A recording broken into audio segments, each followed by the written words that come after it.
നമസ്കാരം. ഞാൻ T T Soman, Taliparamba, യുഗസാഗരം. ഞാനിന്നിവിടെ ചെയ്യാൻ പോകുന്ന വീഡിയോ വയനാട്ടിലെ സംഭവവുമായി ബന്ധപ്പെട്ടുകൊണ്ടാണ്. വയനാട്ടിൽ ഇന്നലെ ഉണ്ടായ സംഭവം കേരള ജനങ്ങളെ ആകെ ദുഃഖത്തിലാഴ്ത്തിയ സംഭവമാണ്. വനം വകുപ്പ് പിടികൂടി കാട്ടിലേക്ക് അയച്ച ആന തിരിച്ചു വന്ന് ഒരു കുടുംബത്തിന്റെ അത്താണിയായ യുവാവിനെ ദാരുണമായി കൊലപ്പെടുത്തുകയാണ്. പലരും ആനയുടെ അക്രമത്തിൽ നിന്നും രക്ഷപ്പെട്ടത് തലനാരിഴയ്ക്കാണ്. സംഭവത്തെ തുടർന്ന് രോഷാകുലരായ ജനങ്ങൾ വൻ പ്രതിഷേധമാണ് ഉയർത്തിയത്. ജനങ്ങളുടെ പ്രതിഷേധത്തിന്റെ മുന്നിൽ കളക്ടറും SP-യും MLA-യും ഒക്കെ വെന്തുരുകി എന്ന് പറയുന്നതാണ് ശരി. അത്രമാത്രം വലിയ പ്രതിഷേധമാണ് ജനങ്ങളുടെ ഭാഗത്തു നിന്നും ഉണ്ടായത്. ഇതിനു മുമ്പ് ഒരിക്കലും കാണാത്ത രീതിയിലുള്ള പ്രതിഷേധമാണ് ജനങ്ങളുടെ ഭാഗത്തു നിന്നും ഉണ്ടായത്. ഈ വനം വകുപ്പ് എല്ലാ കാലവും ജനങ്ങളെ ദ്രോഹിക്കുന്ന തരത്തിലുള്ള സമീപനമാണ് സ്വീകരിക്കുന്നത്. ജനങ്ങൾക്ക് ദുരിതം വിതയ്ക്കുന്ന തരത്തിലുള്ള ഉത്തരവുകളാണ് പല ഘട്ടത്തിലും വനം വകുപ്പിന്റെ ഭാഗത്തുനിന്ന് ഉണ്ടാകുന്നത്. അവർ കനത്ത ശമ്പളം വാങ്ങിക്കൊണ്ട് സുഖമായി അവർക്ക് ജീവിക്കാൻ സാധിക്കുന്നത് പാവപ്പെട്ട ജനങ്ങളുടെ നികുതി പണമാണെന്ന ബോധം അവർക്കില്ല. അവർക്ക് കനത്ത ശമ്പളം കൊടുക്കുന്നത് വന്യമൃഗങ്ങളുടെ നികുതി പണം എടുത്തിട്ടാണ് എന്ന് തോന്നുന്ന രീതിയിലാണ്. ജനങ്ങളുടെ സഹനശക്തിക്ക് അതിരുണ്ട്.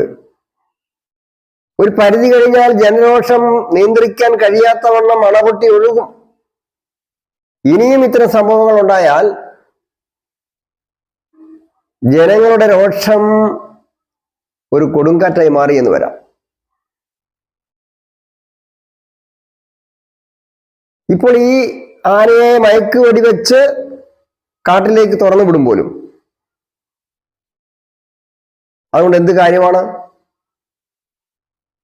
ഈ ആന തിരിച്ചു വന്ന് ജനങ്ങളെ ആക്രമിക്കില്ല എന്നുള്ളതിന് എന്തുറപ്പാണ് വനംവകുപ്പിനുള്ളത്? നമ്മുടെ നാട്ടിൽ അക്രമകാരികളായ ആളുകളെ, കുറ്റം ചെയ്യുന്ന ആളുകളെ തടവിൽ പാർപ്പിക്കും. 10ഉം 20ഉം വർഷമൊക്കെ കുറ്റവാളികളെ തടവിലിടും. മാരകമായ കുറ്റം ചെയ്തിട്ടുള്ളവരാണെങ്കിൽ അവരെ വധശിക്ഷയ്ക്കും വിധേയമാക്കുന്ന നാടാണ്, രാജ്യമാണ് നമ്മുടെ രാജ്യം.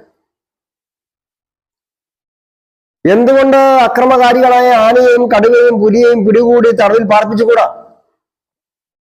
അവർ അതീവ അപകടകാരികളാണെങ്കിൽ എന്തുകൊണ്ട് അവയെ വധശിക്ഷയ്ക്ക് വിധേയമാക്കിക്കൂടാ? എന്ത് ന്യായമാണ്? മനുഷ്യർക്കില്ലാത്ത എന്ത് പരിഗണനയാണ് ഈ ഹിംസ മൃഗങ്ങൾക്ക് കൊടുക്കുന്നതിന്റെ കാരണം എന്താണ്? ജനങ്ങളോടുള്ള ഈ മോശം സമീപനം മാറ്റിയില്ലെങ്കിൽ കുമാരനാശാന്റെ ഗർജനമാണ് അവരോട് ഓർമ്മപ്പെടുത്താനുള്ളത്, അധികാരികളോട് ഓർമ്മപ്പെടുത്താനുള്ളത്. മാറ്റുവീൻ ചട്ടങ്ങളെ,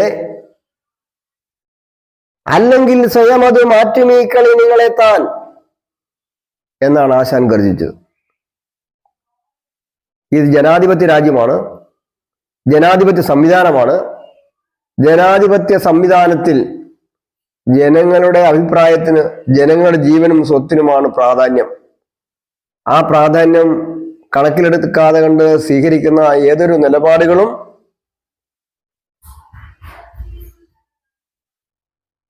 അധികാരികൾക്ക് തിരുത്തേണ്ടി വരും. ഇല്ലെങ്കിൽ അവരെ കൊണ്ട് തിരുത്തിക്കാനുള്ള ജനകീയ ശക്തി നമ്മുടെ നാട്ടിൽ ജനങ്ങൾക്കുണ്ട്. ഇനിയും ഇത്തരം സംഭവം ഉണ്ടാകാതിരിക്കാനുള്ള മാതൃകാപരമായ സമീപനങ്ങൾ, ഇടപെടലുകൾ ഗവൺമെന്റിന്റെ ഭാഗത്തു നിന്നും ഉണ്ടാകണം. അതിന് ഈ ഒരു അപകടം സംഭവിക്കുമ്പോൾ ഓടിക്കൂടിയ പ്രതിപക്ഷ കക്ഷികളും മറ്റ് സംഘടനകളും അപകടം സംഭവിക്കുമ്പോൾ ഓടിക്കൂടിയ പോരാ, പ്രതിഷേധം ഉയർത്തിയാൽ പോരാ. ഗവൺമെന്റിനെ കൊണ്ട് ചെയ്യിപ്പിക്കുന്നതിന് വേണ്ട ഇടപെടൽ നടത്തുവാൻ ഇവിടെ ഭരണ പ്രതിപക്ഷ കക്ഷികൾക്കും മറ്റ് സംഘടനകൾക്കും ബാധ്യതയുണ്ട്. ആ ബാധ്യത നിർവഹിച്ചുകൊണ്ട് കർഷക സമാധാനത്തോടു കൂടി ജീവിക്കാൻ പറ്റുന്ന അന്തരീക്ഷം ഉണ്ടാക്കാൻ എല്ലാവരുടെ ഭാഗത്തു നിന്നും ഇടപെടൽ ഉണ്ടാകണം എന്ന് പറഞ്ഞുകൊണ്ട് നിങ്ങളെല്ലാവരും വീഡിയോ ഷെയർ ചെയ്യണം, സബ്സ്ക്രൈബ് ചെയ്യണം എന്ന് അഭ്യർത്ഥിച്ചുകൊണ്ട് ഈ വീഡിയോ ഇവിടെ അവസാനിപ്പിക്കുന്നു.